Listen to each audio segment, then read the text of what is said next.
Check one, 2, 3.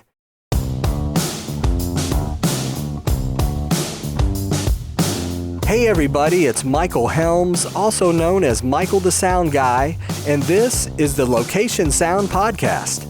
You know, each episode we talk with location sound mixers, boom ops, and other industry pros about the various aspects of recording sound on location, whether it's for feature and independent films, TV commercials, interviews, any time where dialogue from actors is recorded. I started my career in the recording studios in New York City with some of the big artists back in the day, and later on projects for networks like HBO, Sci-Fi Channel, and the Cartoon Network. As time went by, I got out of the studio and began working in production sound. Whether you're a seasoned veteran or just starting out, thanks for joining us. My returning guest today was last on the podcast in 2019 on episode 28. Out of Vancouver, British Columbia, please welcome back Rodolfo Piedras. Hello, everybody. Happy to be back. It's been a long time. When you were last on the podcast, you were using the Sound Devices 688 mixer, but later you moved to the Aton Kantar X3 and Mini. How was that experience? It seems like I have really bad luck. When I switched to the 688, the Scorpio came out. Like literally a month after, which was really upsetting. So I got a little bit of beef with Sound Devices for not telling me, although they didn't want to tell anybody, I guess. Not real beef, but I got hurt. A little hurt. So I said, what's out there? And then I saw sax come, and everything looked so weird. And it was like, not anybody around town had them at the time. So I didn't look too much at the Saxcom. And then I did a show with a mixer that had a Kantar at the X3. And when you're a sound assist, you have to step up as a mixer more times than not because people need to go to the bathroom. People get a phone call for another show or whatever. So I had to learn how to use that machine. And I don't know if I already said this before, but it was really challenging. It was a really humbling experience. Looking at a recorder, I don't know what to do. Like, what is this thing? It's a spaceship. So it really gave me a new sense of passion for the business, I guess. And I started learning the machine and working with it. And I looked at the price and I was like, Jesus Lord, this is indeed a spacecraft. So I said, okay, that might be and there was nothing else. Kantar was at the top. It's like, there's nothing else. So I figured, okay, this is what the pros are using, I guess. And not just the pros, it's like the workflow and how everything just makes sense once you wrap your hair around the Kantar ecosystem. Is like, okay, this is nice. And I still love it. So anyways, I saved enough money. I bought the X3. And then I started panicking. Well, what if this goes down? I need a backup. And then I said, I don't want to invest in another X3. I couldn't at the time. I still can't. So I said, let's go for the Mini. And I built a package around the Mini that around a lot of people are using right now, which is like a portable version of their main cards. So you could go to a smaller location, so when you don't have too much space. So you could transition from A to B in like no time. So a lot of people are doing that right now. So I decided to do that. So yeah, I got the X3 and the Mini now. And it's been great. I love them. And then my heart was broken again. Because, sadly, it's gone. So the whole company just shut down, huh? Yeah, they just disappeared. Like, there was no warning, no emails, just like, boom. You found out through social media, which was like crazy. And then you're like, this is a prank. And then you look at the date, no, it's not April 1st. What's going on? And then, yeah, it's real. And honestly, really sad. Like, you drop all this money and then the company goes away. I know it's not because the product is bad. It's just they cannot keep up, I guess. So I don't know what kind of problems they have, which they had in the past. And it's like, what do you do now? So are you just going to stick with it for now? and make changes later? Well, I kind of have to. Yeah, I'm going to stick with it mainly because I had other options right now. I mean, it's like nobody's going to buy a recorder when the company just went down. If anything, the price is going to depreciate so quickly. Maybe it's going to be more accessible to have several X3s, and then I'm going to have like 5 backups. Who knows? I honestly love it. If I'm going to stick with it because I just like it. I cannot go to a small screen anymore. I've tried the Scorpio, and it's like, why the screen is so small? Like, I get it. You're looking for space, but they should make like a screen that you could put on. Like, my eyesight is pretty good, but it's just uncomfortable to work on. And even the mixed breeze is like even tinier. I don't understand why they don't give you a little bigger screen to work with. So once you go to a big screen on a recorder, you cannot go back to a small screen. It's just a crime.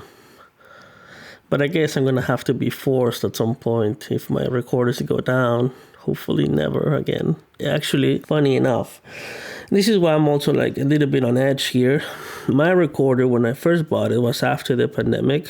So I think there was some sort of shortage of parts or, I don't know, components to make the recorders back then that they were not up to standard. So they haven't tried those parts before. And they were like getting bugs, and the machines were crashing because they were not like the same parts they were using for years.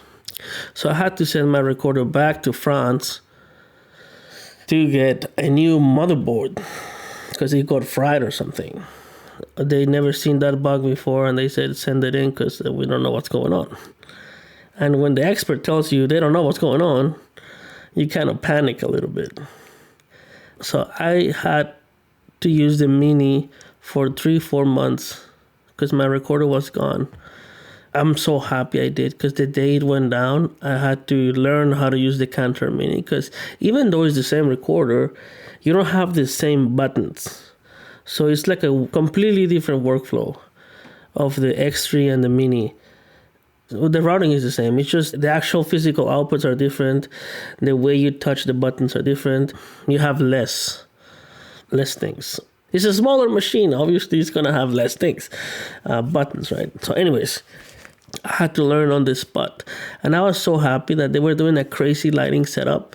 Like, it took me almost 45 minutes to get the hang of the recorder on the spot. And they were setting up still. Like, we're on the last scene of the day. The machine goes down.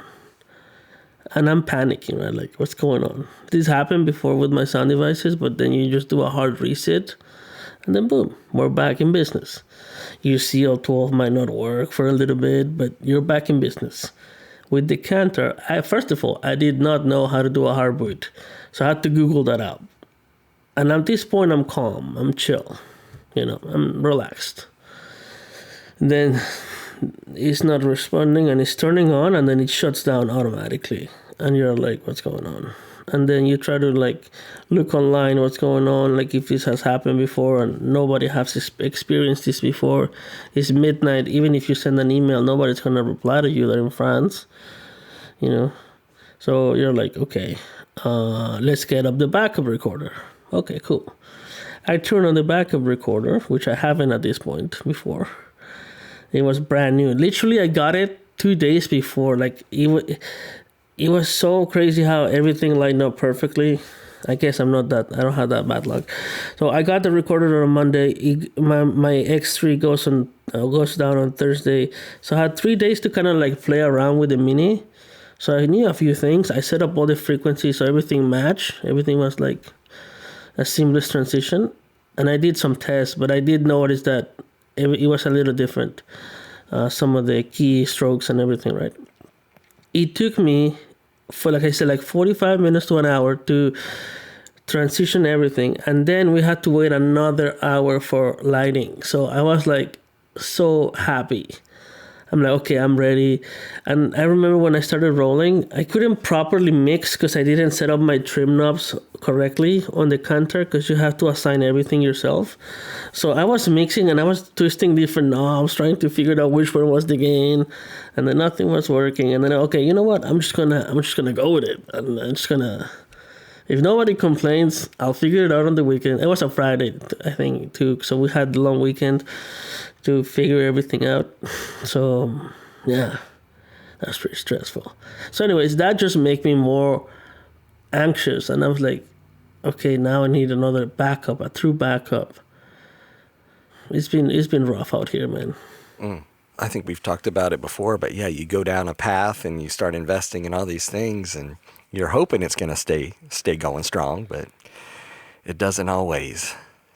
Well, let's see. You always do a great job explaining your gear on YouTube. And do you have any new gear coming, or you're kind of sticking with what you have for a while? Well, I don't know if anybody else has been in the position where you drop close to $50,000 Canadian, which is not much like these days, on a recorder. I'm hurting right now, man. I need to get my money back. And then the strike happened too, right? And that was just the cherry on top. Like, okay, you know what? There you go. Reevaluate your entire life again. Right now, I think I have not been really up to date with the YouTube, so I haven't let people know what I have. At some point, it just became, I didn't want to come off as bragging, or it kind of came that way, that you're trying to showcase something, and then people's thinking you're like, oh, this guy he must be rich or something. And I didn't want to feed into that, so I decided to I'm going to pause this for a little bit because it was affecting my actual life. So I just decided to be a little bit more secretive about some things, like the gear I'm trying, because I didn't want to people think, oh, this guy's just getting new things every week and trying them, and he doesn't know the struggle. Because it's hard, man, to buy gear. It's not easy, right? Well, especially if you have bills and everything else. And once you start just recording the good part, people just think, oh, this is just freaking, this guy must be loaded.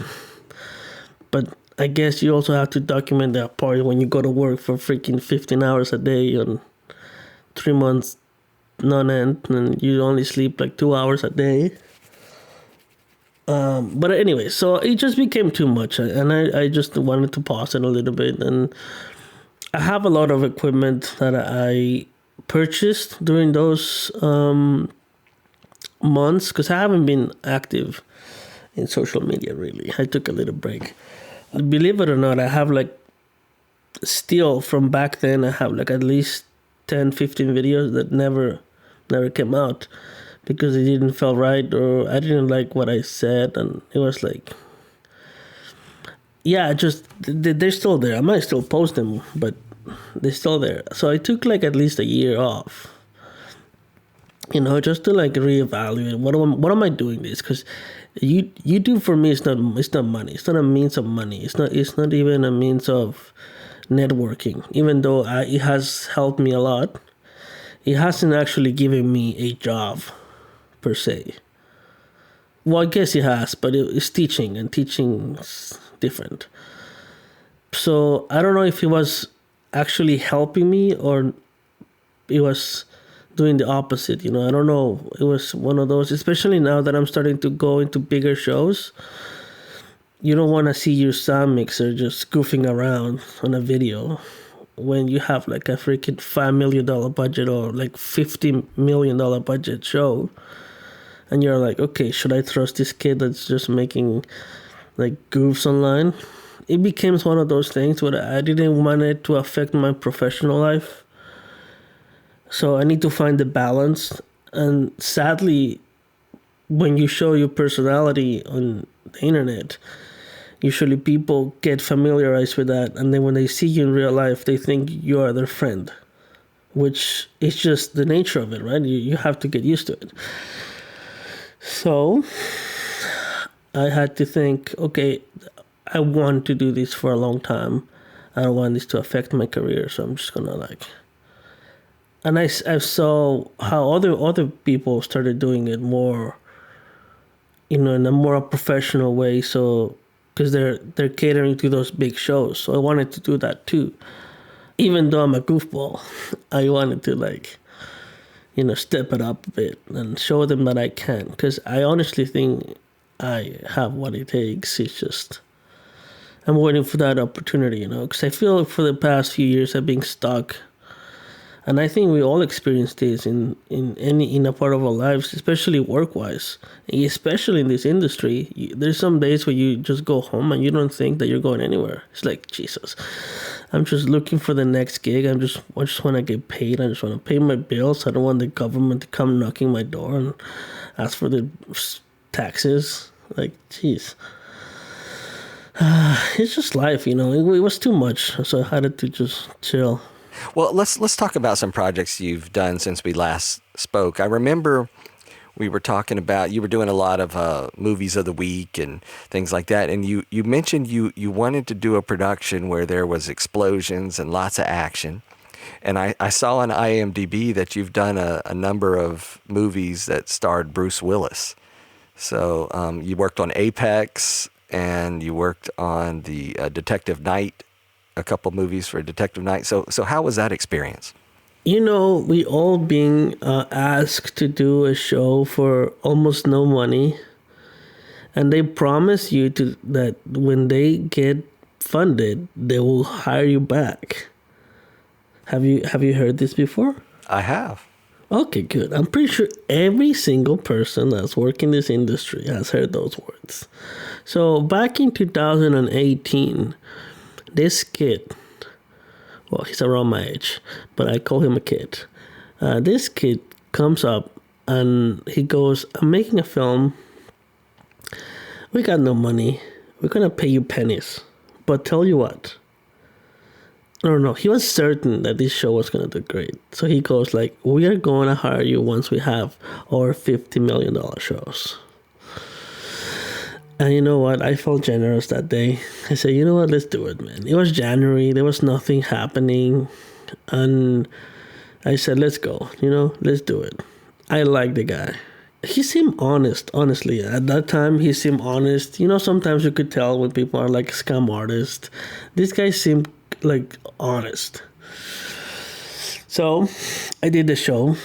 Halfway through the first day, I said, yo, I need a boom operator. They wanted me to back mix it. So I said, this is crazy. We have 7 people talking. Give me a boom up. It's just insane. So we got one of my guys, which we were starting out working together, me and Andy. So we did that show. It was called Broil. It was like the first thing we ever did. Well, one of the first features we ever did together. We did a lot of TV movies before that, but it was like a feature. I mean, anything is called a feature these days. But anyways, we did the show. It was like, how many days was that? Like 19? No. I can't even remember. It was either 13 or 19 days of pain. Trying to make things work. They have one camera. Everything is on a Ronin. There's no sticks. Everything is on a Ronin. And for the boom ops out there, you know how hard that is, because there's no real setups. It's just like a guy fishing with a gimbal. So it was insane. And somehow we managed to make it sound really good. And we were surprised ourselves. There were days where we had like really old, we were shooting on really old buildings with wood floors, and every time you walk in there, it sounded like an elephant just stepped on the whole floor. So it was insane the amount of, that was when I just switched to DPAs, by the way. So DPA labs, that's when I was like, I'm never going back to anything else but DPA. So we did that show. Nothing happened for 2-3 years. I figured like there's nothing gonna ever happen here. That was just like, we needed work, we got it, and that's it. We move on. We don't even think about those anymore. Well, a few years later, the same guy calls me, and he goes like, hey, I have a show. It's just slightly more money. Okay, and I said, you know what? Sure, let's do it. I think it was one of those another low month, so we did it. And we kind of started getting a relationship, and we started like becoming friends.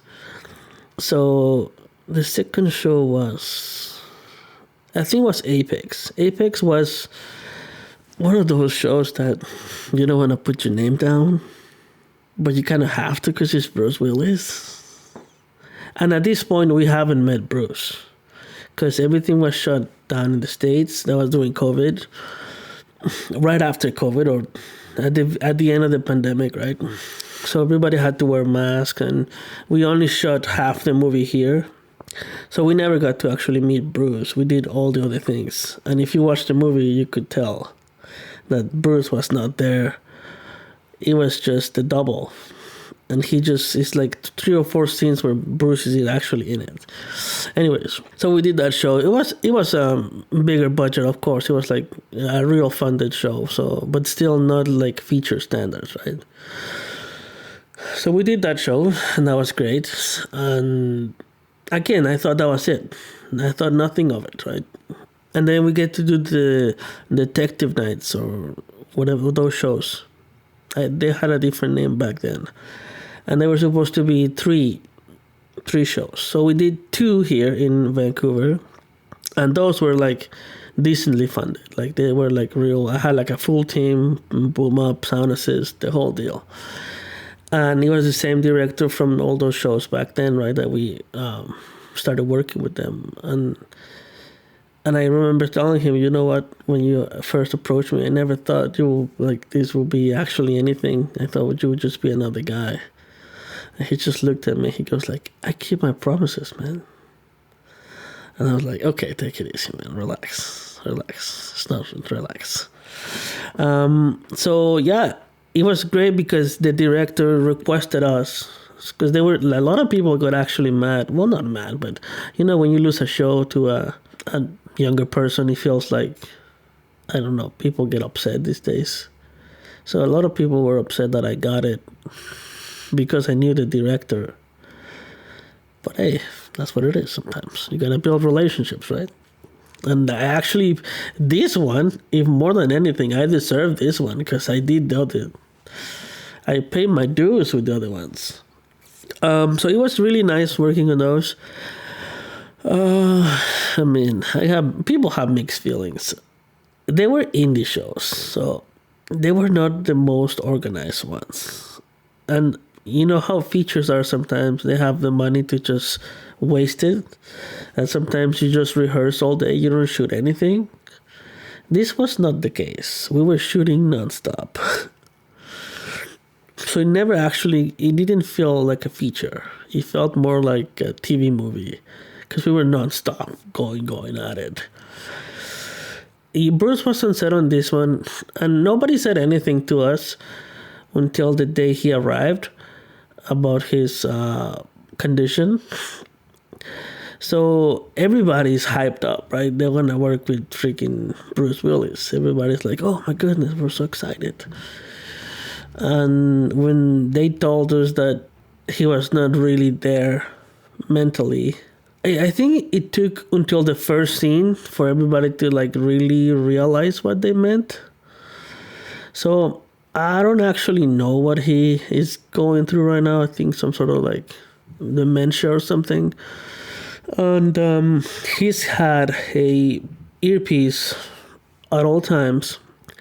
And there was a guy reading the script to him so he could repeat it, right? And that usually does the trick when you're forgetful and you don't remember your lines, right? We do that a lot with like some of the older actors in town. Once they start like their mind goes, they don't have the ability to retain the scripts anymore. So they will hire a guy that will feed them the lines and they will just repeat them back.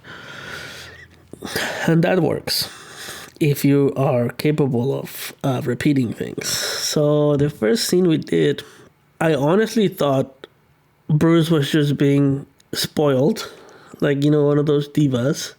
And he didn't want to keep his jacket closed. He wanted to have it open. But I think they already shot with the photo double that the photo double had it closed. So they had already established it. But he wanted to keep it open. And every time we roll, he will open the jacket. And he will walk in like a badass, right? And I found that hilarious. I was like, I like this guy. He wants it open, and he's going to keep it open. I love that. And I didn't understand why they were telling him what to do. Like, they were just, nobody said anything to us like, this is the situation. They just said, if you guys want photos, do it at the end, or talk to their manager or their people, right? So nobody knew exactly what was going on. I just thought he was being a badass. Like, he didn't want his jacket open, right? So in my mind, I'm like, I like this guy. And then it kept happening, like, we did like 10 takes, and it kept happening and happening and happening and happening. And I was like, what's going on? I mean, I get it. 1 time is funny. 2 times is a statement. 10 times is like, what's going on? And you could feel the mood in the set, like, shifting, right? Like, everybody was like, okay, what's happening?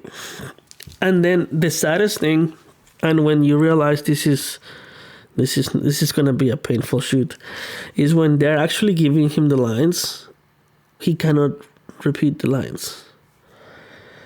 And he just goes and he just wanders off, and then he just cannot continue. So that was really heartbreaking.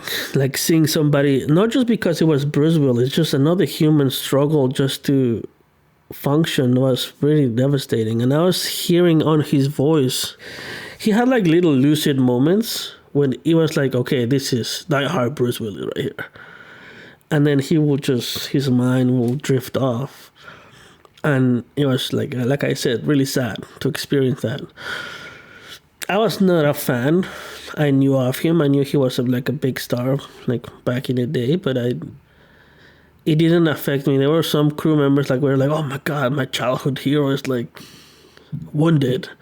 And yeah, it was just really challenging, especially for directing somebody to make it work, right? So I guess it was an eye-opening experience. Like, I was grateful to be working, because I'm always are, regardless of what I'm doing. But it also made me realize that work is not everything, and you shouldn't work all your life until you lose your mind. So it is hard, especially if you have to deal with that firsthand. It would be really tough. So I remember at the end, everybody was like clapping, and he was like, what's happening? So yeah, it was an interesting show for sure. Were you involved in any of the action scenes and fire explosions like you'd always wanted?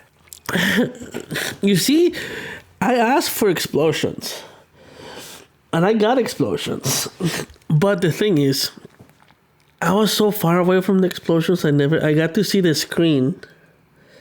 But I guess it's a little different when you're mixing, because you don't get to experience the whole film set.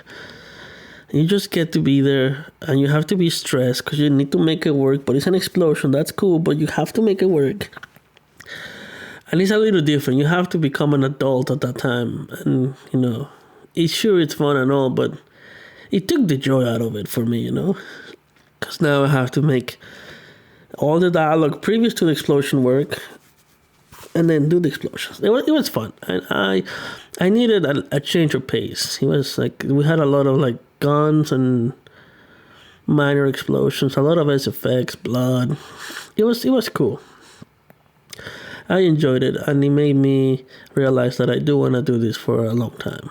Most of the projects you work on, are they in Vancouver? So do you have to travel really far and fly and do all that? Or how does that work out?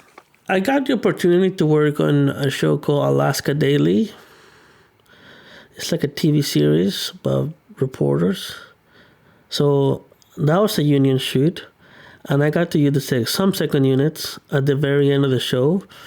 And we traveled to a town called Yellowknife, which is still in BC, but it's like supposed to be like snowing. They wanted to get the whole, like Alaska, right? And we didn't go to Alaska. We went to Yellowknife, which is the closest thing. And it's the same thing. They had a plane, and I experienced flying with equipment and batteries and cold. We were at minus 50 or something crazy like that. So we went there for 4 days. And if your batteries are cold at the beginning of the day, they will never get warm. So that's something I learned. You need to keep your batteries at room temperature. Like, I kept my batteries in my pockets at all times.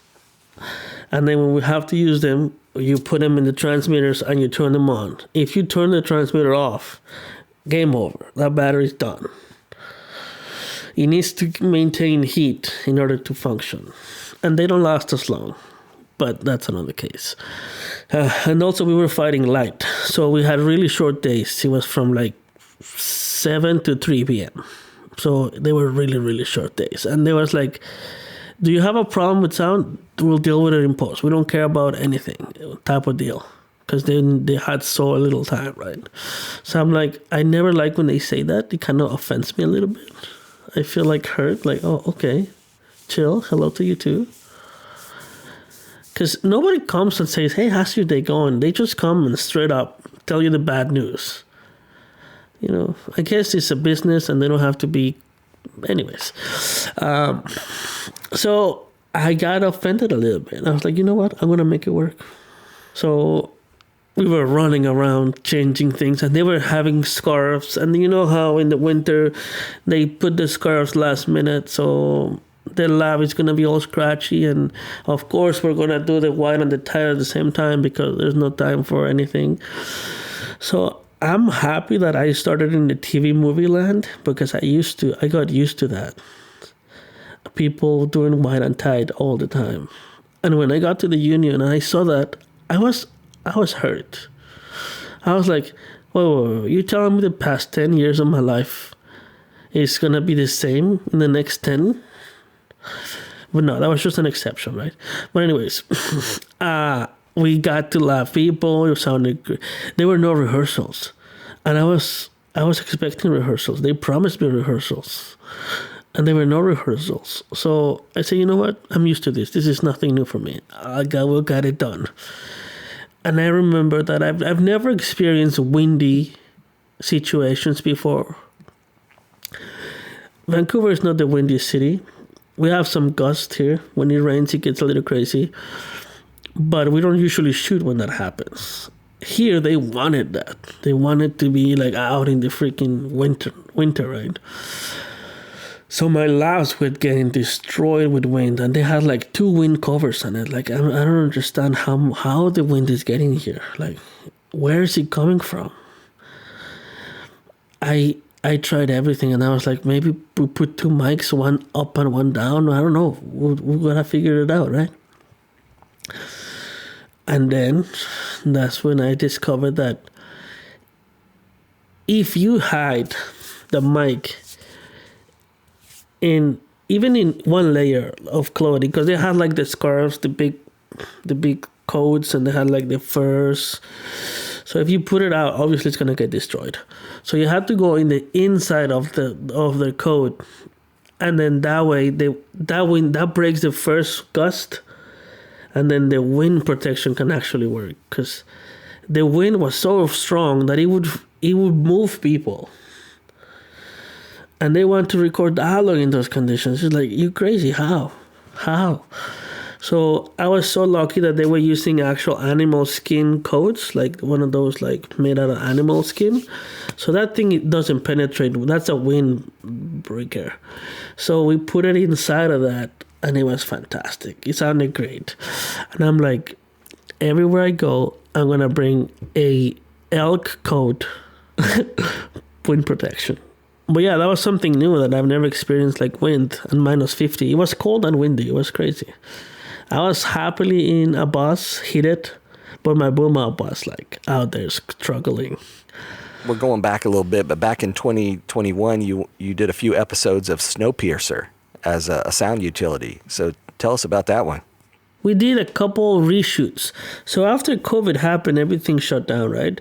So some of the mixers that were doing those shows, they got into other things. And then by the time the reshoots happened, they were not available. So the mixer I was working at the time, he got to do those. And I came as a sound assist because we just finished a series. And I did the last season 2 for sure.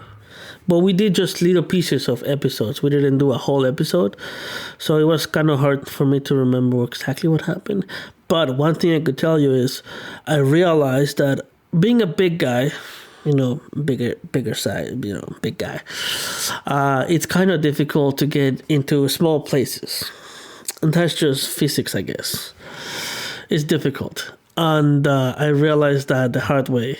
So in the Snowpiercer, they have these train sets, which they are accommodating to regular size humans.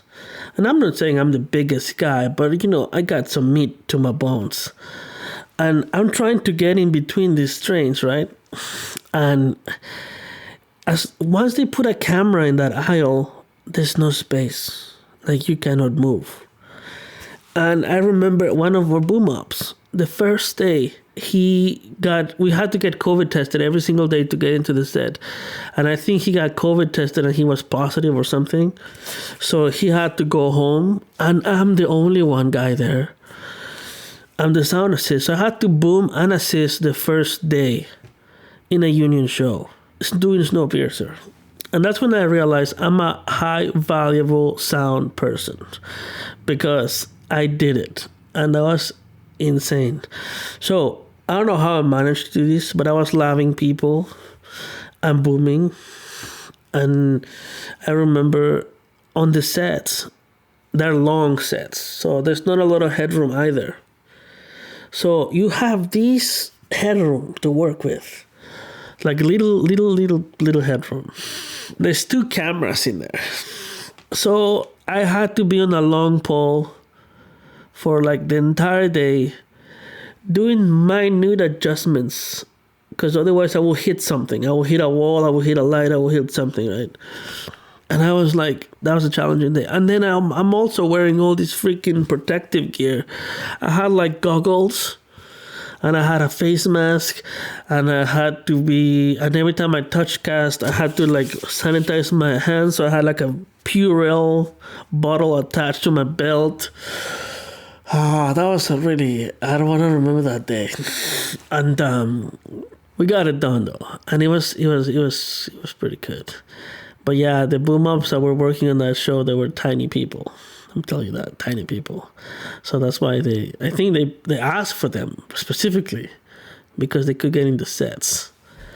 And the second day we did like a 7-cast freaking scene in one of the bigger trailers, thank God. Oh, that's the other thing. On the Snowpiercer, if the lower sections are super tiny because they don't have money, right?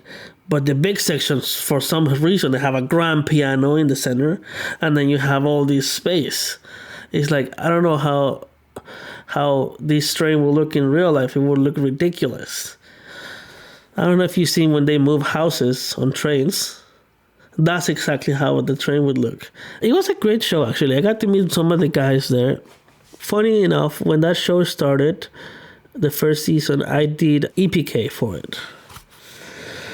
So I did the interviews, and I did like a commercial for them when the show first started.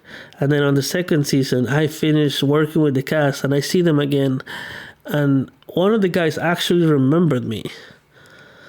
And I was like, dude, how come you can remember me? And then he goes like, dude, and then what did he say? He said something funny. And I was like, okay, I like this guy. But yeah, 7 wires on the second day. I didn't have to boom, thank God. I don't mind booming when I'm just booming. When I'm booming and assisting, it's a different story. It was a mess too, because it was the reshoots. It was completely different crew. So none of the crew that actually got to get familiar with the sets or familiar with the cast were there. It was just the actors and completely randos. So it was a little bit of tension at the beginning. Because also one of the first shows back after COVID, everybody's afraid for their lives. I'm wearing like 10 pounds of protective equipment. Yeah, it was one of those that makes you realize, okay, did I actually make it? What's happening here? I was really confused. I'm always happy to work. So at the time, I'm pretty sure I was having a blast. One of my last assisting gigs. Were those all on sound stages? Yes, only on sound stages. They do shoot some of that on location, but we only finished, like I said, little pieces of episodes. So we did all the meeting, the stages. All right, let's take it back a little as well.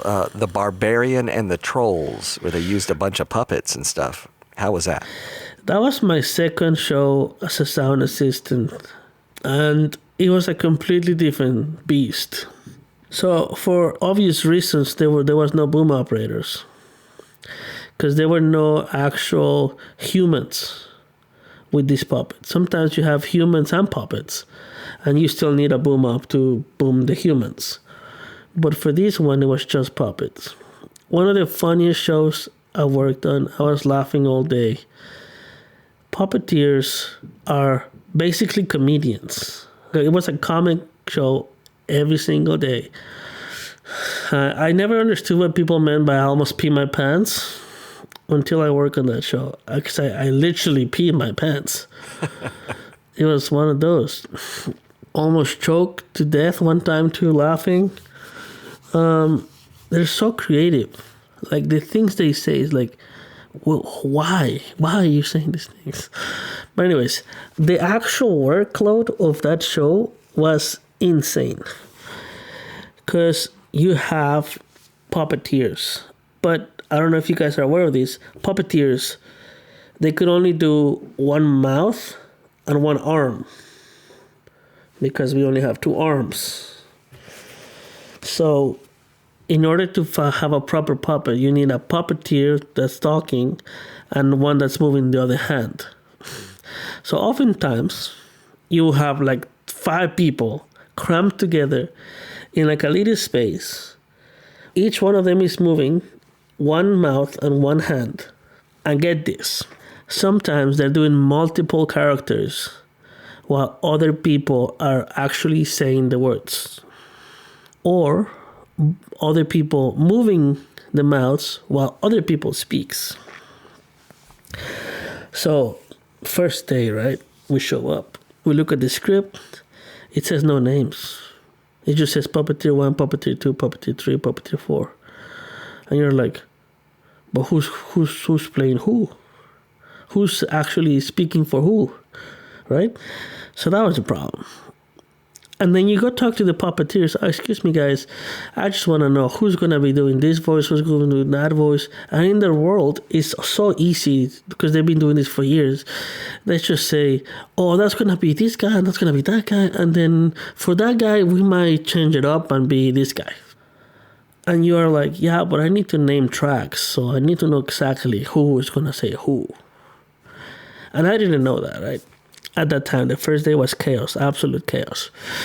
We used headbands, and we used the Ursa strap head straps. And they hated them. Oh, they hated them so bad. Because they actually break out, and they got like acne from it. I don't know why. They were sweating so much. It was crazy. Anyways, I put the laughs on the puppeteers, and I just told my boss, okay, this is Puppeteer 1, this is Puppeteer 2, this is Puppeteer 3. Good luck. And then he goes, no. I need to know who's saying what. And I was like, well, this is what they told me. This guy might start saying the lines for this guy, but it's actually going to get dubbed in post, so they're just doing as attempt. And then this guy is going to say the lines from this guy, and that's for reals. He's going to be that puppet. So this guy is doing basically 2 characters. And his mind just was blown. And I was like, yeah, it's just quite difficult to wrap this around. So I told him, this guy is doing 2 lines, but that person is going to be replacing post.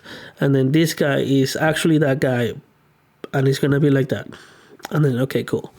So there were days where I don't even know who was talking. Like, they all have voices, right? So you don't know where it's coming from. So you hear it and you're like, was that this guy or was that guy? And then you have to go and ask them. And they're so in their characters that they don't even remember. And you're like, oh yeah, that was this guy. Okay, good. Plus, they're standing next to each other, right? So everybody's mic's picking up everybody else. Exactly. That was the challenging thing. So everybody, not just that, the RF was getting pretty destroyed because all the transmitters are so close to each other, like almost hip to hip, that we were getting RF issues. And not just that, each one of these puppeteers need a monitor too, so they could see what's happening, right?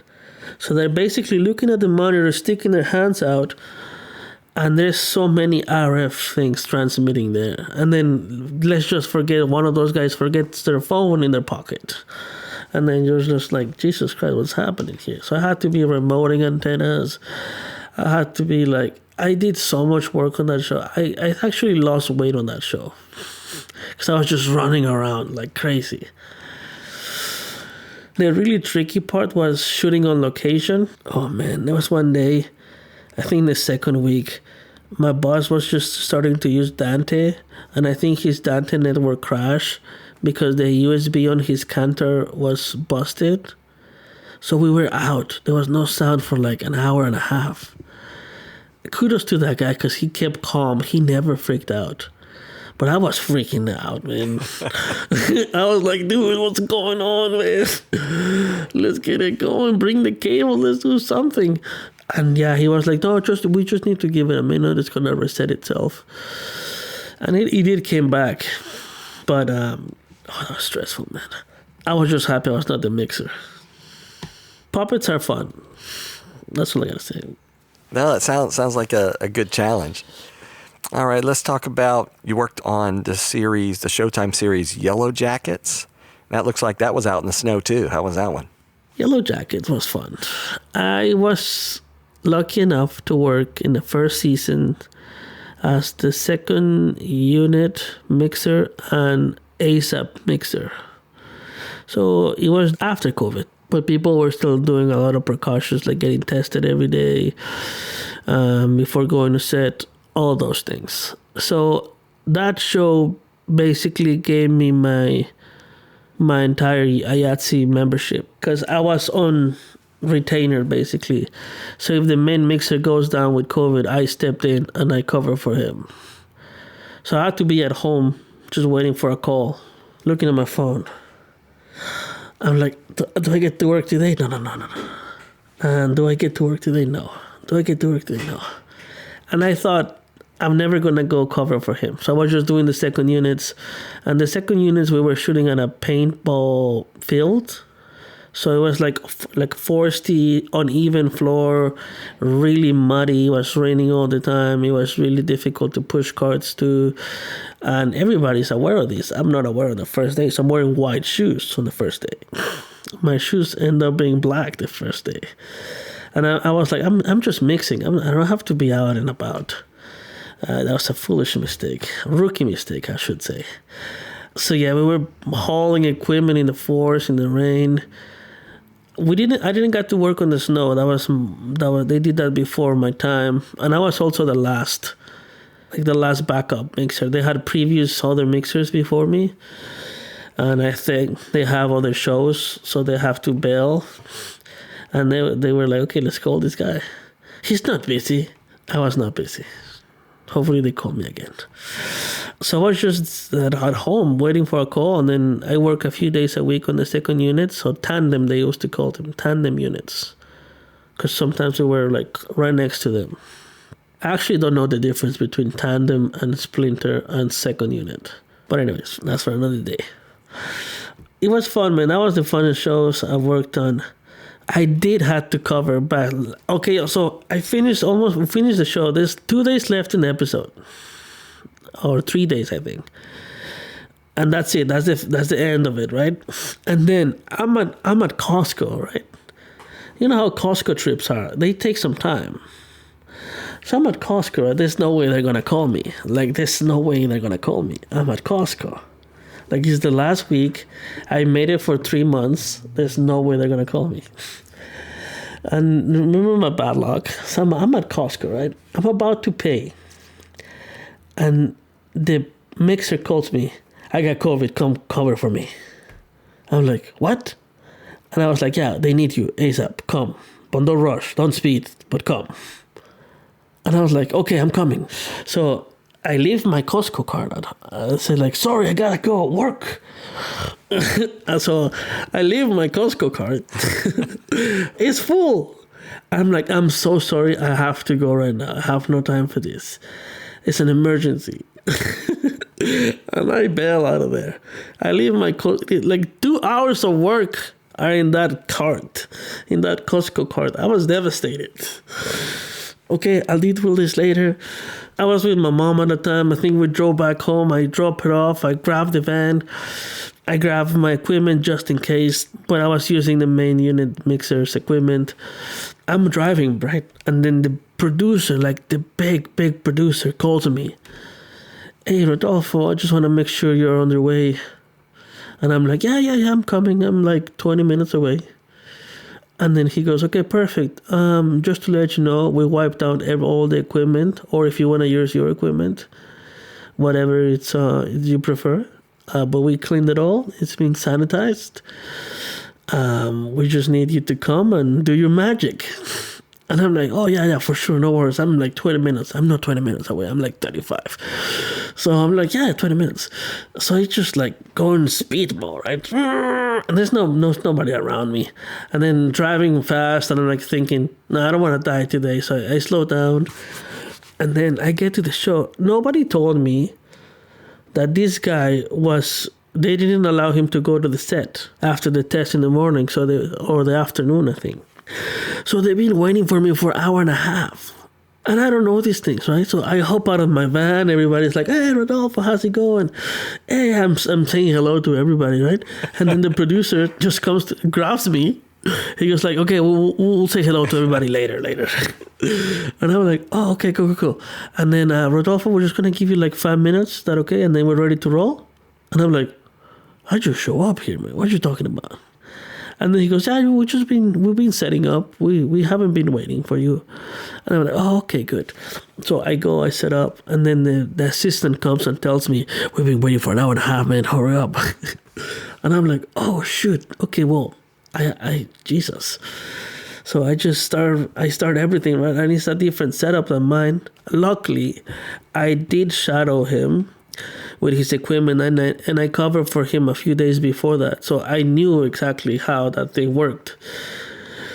So I was relaxed in that sense. Like, I know how this card operates, so I'm just gonna use his. I don't want to set up mine because they've been waiting, so let's just go. So I just go hit record, and it's a scene with 7 people talking, and I'm like, Jesus.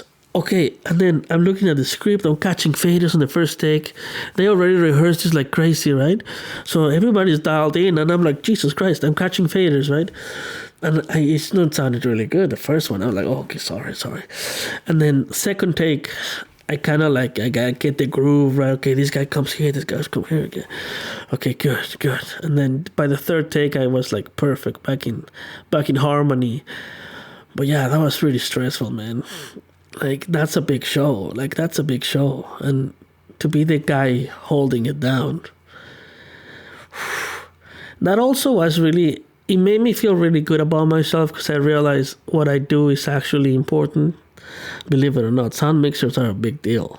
We oftentimes get like neglected and, we'll fix it later. But to be the guy, I'm not saying just me, like any other mixer could have done it, but it made me feel good that they were waiting for me in a sense, but it also made me kind of scared at the same time. You know, it's one of those.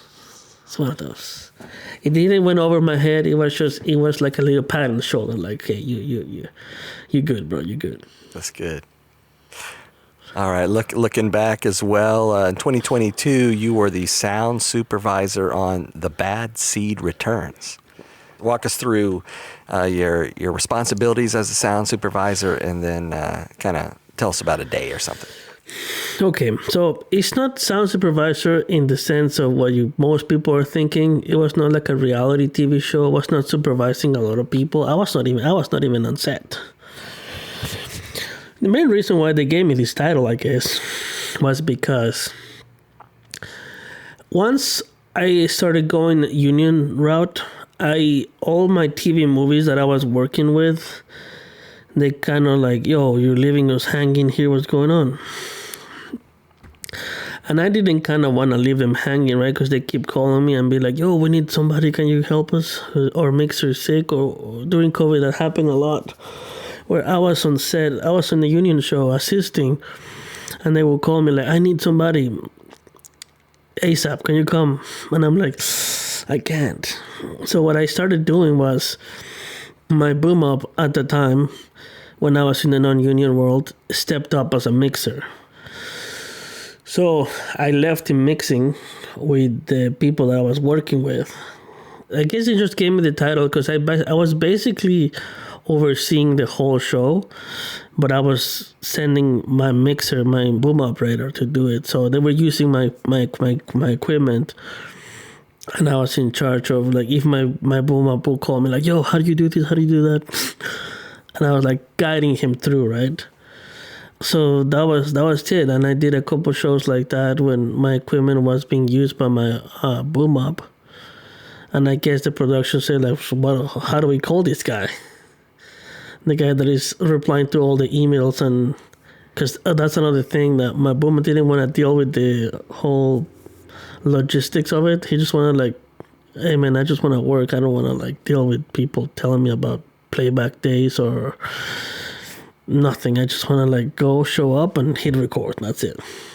And I'm like, okay, don't worry about it. I'll negotiate. I'll do everything. Which was what I was doing before anyways. And it happened just because of COVID, because people were dropping sick or people were, like, finding better gigs and bailing. So I didn't kind of want to just leave the producers that I built a relationship already. I didn't want to just leave them there. And I explicitly told them, I cannot be there. I'm going a different route this time. I want to go union. So these are the options.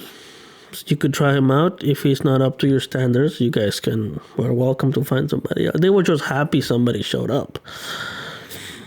Because, yeah, after COVID, it was like an influx of content that came, and everybody was working on 3 different shows. Or people were just, okay, this is a better show there, let's go out there. And now, there's no shows. I was talking with some of the LA guys, and they're just, but since the strike ended, and he said they're struggling, so it's crazy, man. Yeah, that's one of the main reasons why I haven't bought equipment. There's so many things I want to buy. Like, I'm addicted to gear. If you've seen my Instagram, there's not a single picture of anything else but equipment. Well, maybe some other things, but just equipment. My life for a long time was equipment. And I had to sell a few things during the strike just to get by. But hopefully, you know what? Right now, I don't care what I do. I just want to work, man. This is so true, and people only understand when it happens to you. We do not value what we have until we lose it. Like, I was complaining about Christmas movies. I'll die for Christmas movies right now, man. You crazy me? Like, and it's so crazy how everybody looked down on the Christmas movies and on the movies of the week. But during the strike, people were, like, big dogs were doing those. And I was like, okay, so it's not that bad if you're doing it. I don't care what I do anymore, man. I don't care about the explosions. I don't care about anything. I'm a mercenary now. I just give me work. In 2023, you did Disney's Peter Pan and Wendy. How was that? That was my first ever feature film. It didn't have a feature release, but it was a feature film. It went to Disney Plus and all that. I've never worked on a bigger budget. That was the biggest budget I ever worked on.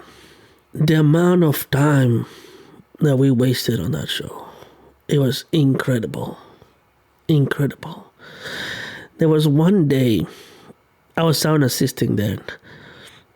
I'm not ready to do a feature film yet. They haven't asked me. One day they'll ask me though. Maybe once my hair starts to go gray. And they think I'm better because it's gray. But anyways, I was sound assisting, right? The one day, I kid you not, we were there for 16 hours. We only shot one take. One take. And I was like, wow, man, I want to be this rich one day. I could just blow millions of dollars. And that set was impressive. It was a whole ship. Like, if you watch the movie, the actual boat, the ship, it was real.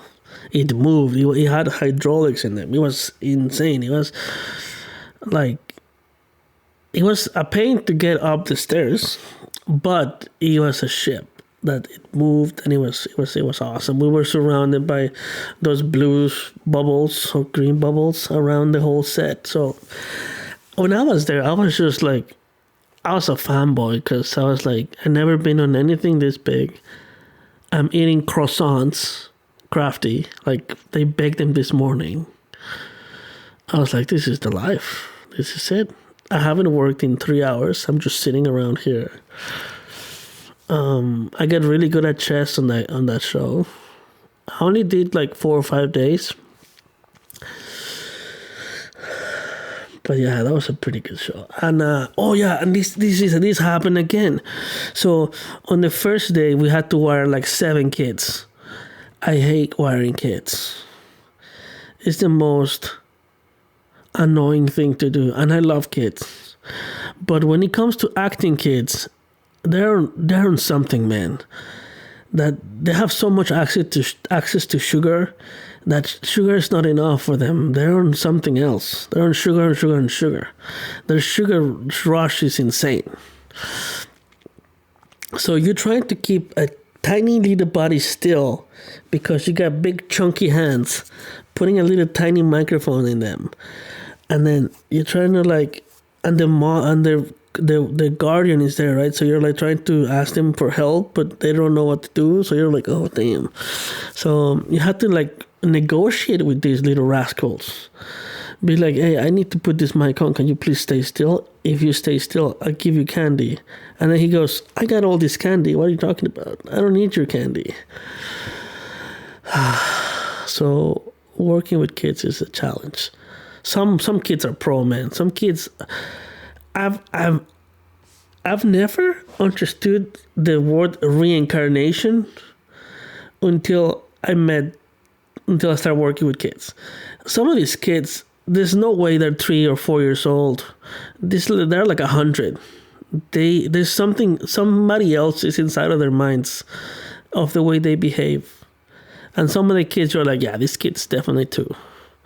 But no, I met some kids like, Jesus Christ, this guy's speaks better than me, this kid. Like well dressed too, like Jesus Christ. But yeah, I had to wire a lot of people on that show.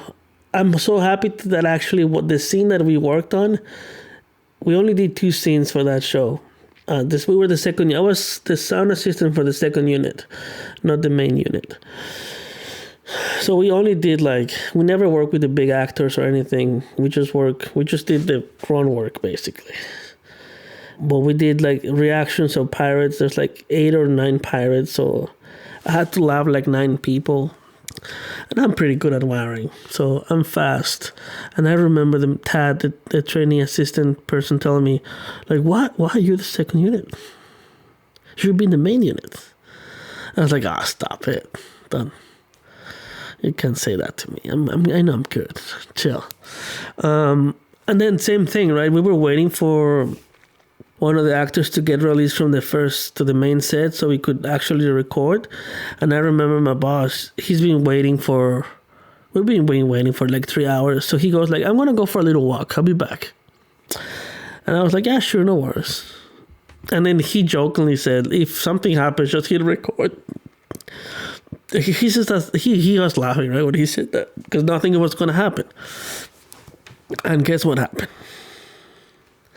They said, okay, lock it up. And I was like, what? I'm like, Jesus, why this keeps happening to me? And then my boss is nowhere to be found. He left his phone. He's not on a walkie. I don't know where he is. The boom up is freaking out, talking to me hey, what's going on? Are you guys ready? And I'm like, I don't know where he is. And then he goes, you know how to operate the rig? And I was like, yes. Okay, just hit record. We're good.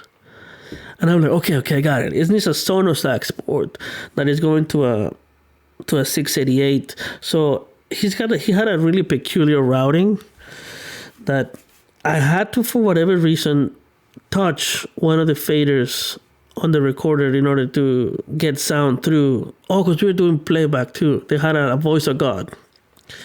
So in order to activate the voice of God, I had to touch the recorder for something. I can't remember what was the reasoning. So maybe the sound goes through.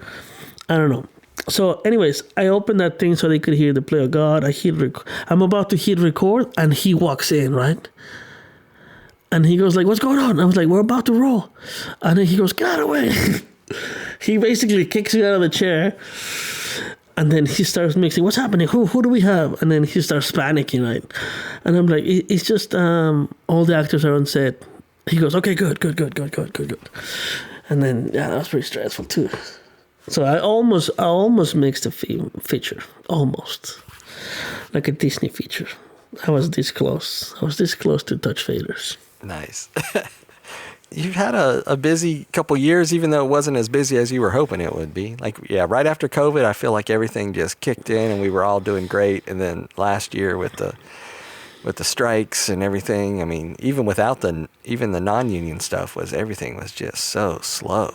So yeah, I think that's another reason why I haven't been really active in the social media. It's because I was working, and when I was not working, I was focusing on myself. Because after I finished those series as a sound assistant, I was in a bad shape. I want to be here for a long time, right? On Earth. So I had to make some changes, and I started to get active. And one of the things I need to mention, otherwise people are going to hate me, I started playing tennis. Because all I talk about these days is tennis. I think I have an addictive personality that whatever I focus on, that's the thing that I become either good or obsessed with. So now it's tennis. I'm trying to be more consistent with the things I get addicted to. So right now it's skier and tennis. And chess. And I have nothing else. I have no space for anything else because it's hard to become good at those things. Excellent. Any final words? Any thoughts on the industry or your career, those kind of things? If you're listening to this, you are invested in your craft. Otherwise, why would you listen to a Location Sound Recorder podcast? Don't set up crazy goals, and don't value your worth by the things you're doing at the time. Just keep grinding, keep working every day. It's not a race, it's not like you're not racing anybody. I think one of my biggest problems was thinking that I had to become the best fast, and I have to be doing the AAA titles right away. And that was my delusion, thinking that I was going to get to that point. Right now, I have no expectations, but I'm hoping for the best. If I get to work on a big show, I'll be fantastic. I'll be grateful, and I will hope I'm fit for the job. But if not, I'm just going to do my best in what I can right now, which is the shows that I'm working on. And that's how you become better, by putting time in your craft and forgetting about what you want to do in the future. It's good to have a plan, but don't make your dream shadow your present or blur your present, because that happened to me and it was heartbreaking. And another thing, don't focus too much on the gear, because I made that mistake too at the beginning, and it put me in the hole for a long time. So just pace yourself. Equipment is sure nice, but it's just a tool. It's not a requirement. And that's my advice to people trying to get into sound. Awesome.